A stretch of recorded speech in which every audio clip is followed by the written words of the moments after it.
Welcome to episode 39 of the Animorphs Read-Along broadcast. Today we are talking about book 34, The Prophecy. I had completely forgotten about this book, and so when I read the Hork-Bajir Chronicles this time, I was like, I remember something else happening on the Hork-Bajir planet. Like, I couldn't put my finger on it, but I was like, I know I spent more time on this planet, and I remember, being on the edge of a forest and a body of water, so now I know where all of those vague memories came from. They were from this book.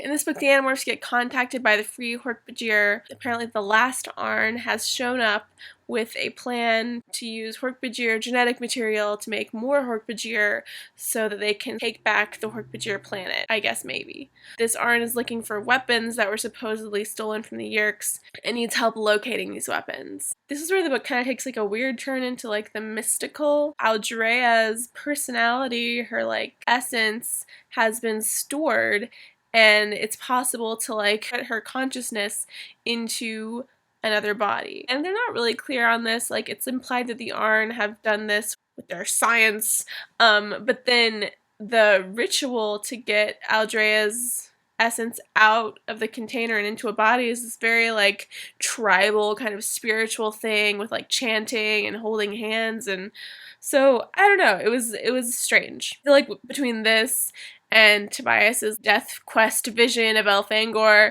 these books have definitely kind of veered off a little bit into, I don't want to say like supernatural, but it's not quite science fiction, But I'm totally cool with it because this was like a really good book, and I kind of can't believe that I forgot about it. Aldrea was not a perfect character in the Hork-Bajir Chronicles. She was manipulative and arrogant, but bringing her back in this way is interesting because we're definitely wary of Aldrea this entire book. There's a lot of hostility coming off of Aldrea. This book, I guess, grapples with this idea of a synthetic consciousness, and it's kind of crazy to think about because Aldrea is not Aldrea, but she has her memories and she has her personality, but she's already dead. There's something really satisfying about getting to see an outsider's perspective on the Animorphs. Very few people get to sort of see how they work and take stock of them. I really enjoyed watching Aldrea get to know these Animorphs and gain respect for them. I think it's fair to say at this point, based on information we've gathered from Elfangor and Aldrea, that the Andalites really underutilize the morphing technology. Whenever they're coming up with their crazy plan, Aldrea's like, you can't do this. This isn't what morphing is for. Like, this is crazy. And they're like, this is what we do. Like, there's been mentions that a lot of Andalites don't really ever use the morphing power, or they only morph into like one or two animals, maybe because they're human and because they are just making this up as they go along. The Animorphs have in some ways taken everything a lot farther and accomplished a lot more. I mean, it is kind of incredible that, like, these kids were able to, like, infiltrate the Yeerk-occupied Hork-Bajir planet. They're getting pretty good at this stuff. These kids are officially some of the most effective warriors against the Yeerks. I thought this book was a lot of fun with seeing the Hork-Bajir planet through Cassie's eyes. I mean, like, it's such a cool place. As a reader, I think it's worth a second visit.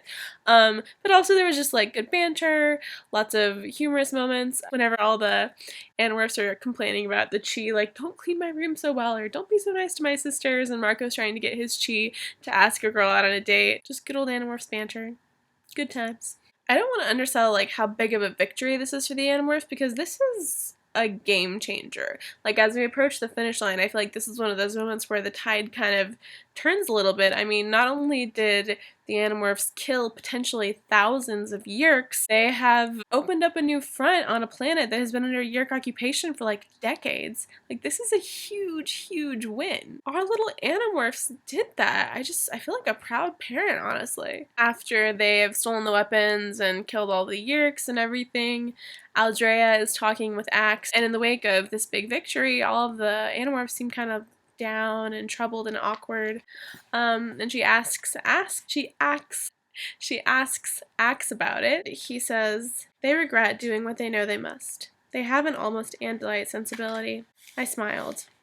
I was going to say that they remind me of our Hork-Bajir warriors, who never forgave themselves for learning to kill. Let us agree then that all civilized species must share a hatred of war. Once again, major love to these books for acknowledging the necessity of war, but never glorifying it, because war is the worst. Cassie has a lot of self-doubt, and in fact in this book she describes herself as an ambivalent, animal-loving, tree-hugging wuss. For Cassie, this story is about you know, realizing her full potential and believing in herself. The whole book she's trying to figure out like why Aldrea chose her. And she starts to think it's because she's weak. She's like, Aldrea chose me because I'm vulnerable. Whenever push comes to shove towards the end, Cassie's the one who wins, and like Cassie stays in control of her own body. It just kind of shuts Aldrea out, and that surprises both of them because Cassie really didn't think that she had the strength to do it, but of course she always underestimates herself. Cassie, you got it, girl. So yeah, this was another crazy off-planet Animorphs adventure, perhaps the most significant one yet. Those are all my thoughts about Animorphs number 34, The Prophecy. If you want to keep up with this read-along, subscribe to this channel or follow me on Twitter, and I will see you on Monday.